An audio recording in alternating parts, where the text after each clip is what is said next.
What if I told you an asteroid could end life on Earth and we might not even see it coming? Around 66 million years ago, Earth was hit by something unimaginable. A giant asteroid, roughly 10 to 12 kilometers wide, slammed into what is now the Yucatán Peninsula in Mexico, creating the massive Chicxulub Crater. The impact was beyond catastrophic. In just seconds, the energy released was more powerful than a billion atomic bombs. It caused massive earthquakes, tsunamis, and a firestorm that spread across continents. Without sunlight, photosynthesis stopped, plant-eating dinosaurs starved, then the predator that fed on them starved too. In the end, about 75% of all life on Earth vanished, including the mighty T-Rex and all non-avian dinosaurs. If another such an asteroid collides with the Earth again, will humanity survive or disappear? Are we really safe, or is an asteroid approaching us without our knowledge? This is Sorasis and you are watching Astrosorasis. But the asteroid that killed the dinosaur wasn't the last asteroid to hit Earth. On June 30, 1908, deep in the forest of Siberia, near the Tungshuka River, something extraordinary happened. Just after 7 am, a blinding flash lit up the sky. Moments later, a massive explosion rocked the Earth. It flattened over 2,000 square kilometers of forest. That's 80 million trees knocked down in an instant. Scientists believe it was caused by a small asteroid or comet, about 50 to 60 meters wide, that exploded in the atmosphere about 5 to 10 kilometers above the ground. The blast released energy equal to 10 to 15 megatons of TNT. That's about 1,000 times stronger than the Hiroshima bomb. Because it exploded mid-air, it left no impact crater, but the devastation was real. On February 15, 2013, just after sunrise in Chelyabinsk, Russia, the sky suddenly lit up with a blazing fireball. It was brighter than the sun. People stopped in their tracks, staring in awe. Seconds later, boom! A powerful shockwave shattered thousands of windows. Over 1,500 people were injured, mostly by flying glass. Buildings shocked, car alarms went off. It felt like an explosion, but this was no bomb. But what if a bigger asteroid hits us? NASA is constantly watching the skies, and for good reason. Floating out there in space are thousands of asteroids, some small, some massive. But a few of them come dangerously close to Earth. These are called potentially hazardous asteroids, or PHAs. To be labeled a PHA, an asteroid must be larger than 140 meters across, about the size of a football stadium, and come within 7.5 million kilometers of Earth, close enough to cause serious damage if it ever hit. NASA tracks over 2,300 of these objects. Most pose no immediate threat, but orbits can shift. Over time, gravity from planets, even sunlight, can nudge these rocks closer. Chelyabinsk was just a warning. Tungshuka was a reminder.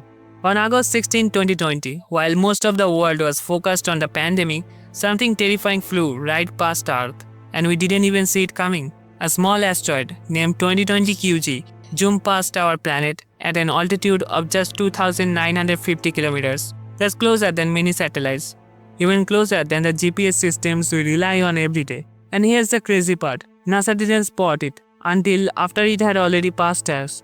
2020 QG was only about 3 to 6 meters wide, so it wasn't large enough to cause global destruction. But had it entered Earth's atmosphere, it could have created a blast as powerful as the Chelyabinsk explosion, enough to damage buildings and injure people. What makes this even so scary isn't just the close call.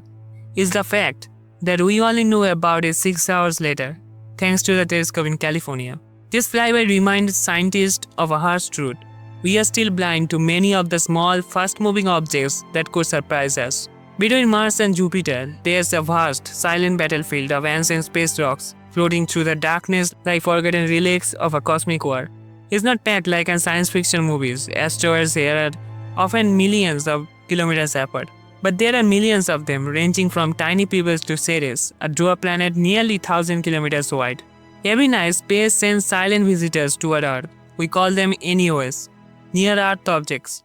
These are asteroids or comets that orbit the Sun and come close to our planet within about 50 million kilometers.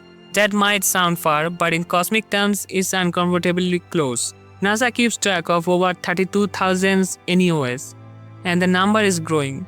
New ones are discovered almost every day. Most will never hit us, but all it takes is one on the wrong path at the wrong time. You may have heard of Apophis. Back in 2004, when astronomers first discovered it, their calculations showed something terrifying. there was a real chance Apophis could collide with Earth in 2029. If Apophis had hit us, the impact would have released more energy than hundreds of nuclear bombs.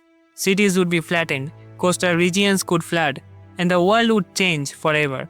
But here's the twist. After years of tracking the recalculating, scientists ruled out the 2029 impact. Apophis will pass extremely close to Earth, just 31,000 kilometers away. That's closer than our weather satellites. You will even be able to see it with the naked eye in some parts of the world, and in 2036 and 2068, it will swing by again. For now, NASA says it won't hit us anytime soon, but Apophis is a reminder of how this line is between near miss and mass extinction. But what if we saw a giant asteroid heading towards Earth? Until recently, we had no way to stop it. But now, science fiction is turning into science fact. In 2020, NASA launched a mission called DART, the Double Asteroid Redirection Test. Its goal? To see if we could nudge an asteroid, of course. The spacecraft slammed into a small asteroid called Dimorphos, and it worked.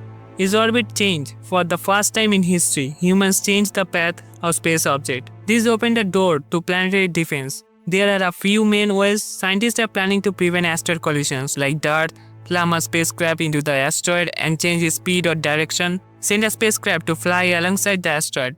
Its gravity slowly pulls the asteroid into a new path, like a gentle space tugboat. If there's no time, we have to use a nuclear blast, not to destroy the asteroid that could make things worse, but to push it slightly, of course. But all of these only work if we spot the asteroid early enough. That's why astronomers are constantly scanning the skies, looking for threats, years or even decades in advance.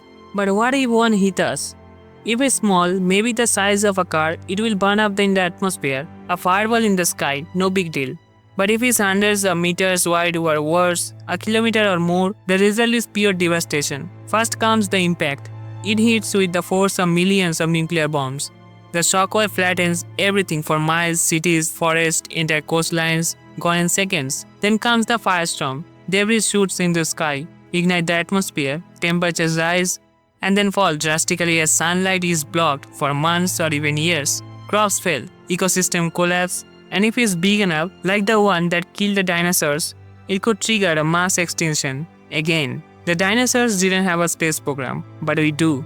Will we survive? If you love watching videos like this, then watch this video, a documentary about Jupiter. You will learn something about Jupiter that you didn't learn in school. Thank you.